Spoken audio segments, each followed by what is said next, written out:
Pine Shadow Camp sat deep in the Colorado wilderness, hidden between silent pine trees that stretched like black towers into the sky. The camp had once been a training ground for search and rescue teams. Hundreds of firefighters, rangers, and paramedics learned survival here. But after a strange incident 5 years ago, the camp closed. Nobody talked about why. Nobody wanted to. Tonight, it reopened for one last evaluation program, and 26-year-old trainee ranger Mason Harley had no idea what waited for him. Mason drove through the long forest road, his headlights catching fog drifting low between the trees. He felt tension the moment he crossed the old wooden gate. The sign above it read, Pine Shadow Training Camp, but some of the letters were scratched out as if something strong had clawed them. When Mason parked, he noticed another car. A young woman in a ranger jacket stepped out. She smiled nervously. "I'm Lena.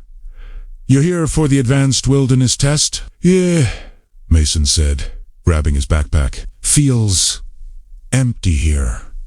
"It's always quiet," Lena whispered. "Too quiet." Inside the main cabin, the camp lead instructor, Commander Dalton, stood by the fireplace. His face was rough, his eyes tired. He welcomed them, but his voice felt strangely forced, like he was hiding something dark. "You'll be here for one night," Dalton explained. "Survival tests, tracking, emergency response, and a night patrol." Mason noticed something off. Dalton kept glancing toward the windows, toward the woods. After dinner, Dalton handed each trainee a radio. "If you hear anything strange tonight, report it immediately." Lena raised an eyebrow. "Strange like what?" Dalton hesitated. "Just sounds that don't belong." His answer didn't help. Darkness fell quickly. The forest turned pitch day. Wind died. The air felt thick, heavy, like the trees themselves were holding their breath. Mason and Lena began their patrol near the tree line. Their flashlights showed only fog and black bark. "This place gives me the creeps." Before Mason could respond, the radio crackled. "Station 1, report. Do you copy?" Then static. Then a sound, deep breathing. Not human. Lena froze. "We're not alone." Something moved between the trees. Slow. Heavy. The pine branches shifted like something tall was brushing against them. Mason tightened his grip on the flashlight. "Hello?" Mason called shakily. The forest answered with silence. Then another sound. A low, vibrating growl. Long. Unbroken. Something alive. Lena grabbed Mason's arm. "We need to go back." They hurried toward the cabin. As they crossed the path, the floodlights flickered, then died. Pitch black swallowed the camp. A scream tore through the woods. A male voice, one of the trainees. Mason and Lena sprinted, but the scream cut off suddenly, like the voice was lifted into the air and crushed. They reached the training tower where the scream came from. Blood on the ladder, a dropped flashlight. Still warm. Then they saw it, a shape standing at the edge of the tree line. Tall, wrongly tall. Its body was thin but long, stretched like shadows given muscle. Its head bent sideways, listening. Its skin looked like wet tree bark.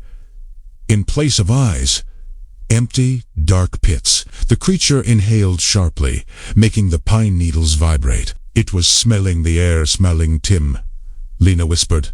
"It hunts by sound, just like the stories." "What stories?"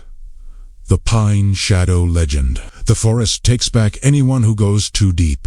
The creature moved, not walking, sliding across the ground like smoke. Mason grabbed Lena's hand and ran. They ducked into the gear cabin, slamming the door quietly. Inside, they crouched behind shelves. The creature stopped outside. Its long fingers scraped the wooden wall.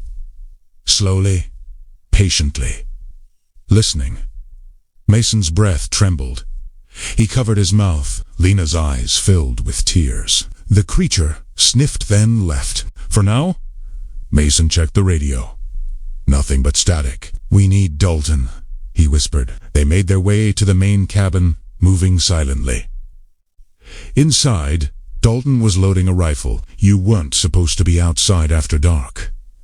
"What is that thing?" Lena demanded. Dalton swallowed hard. "It's older than anything in these mountains. We trained here. On land we didn't understand." He pointed to the window. "It comes every night. It tests the forest. It listens for the living."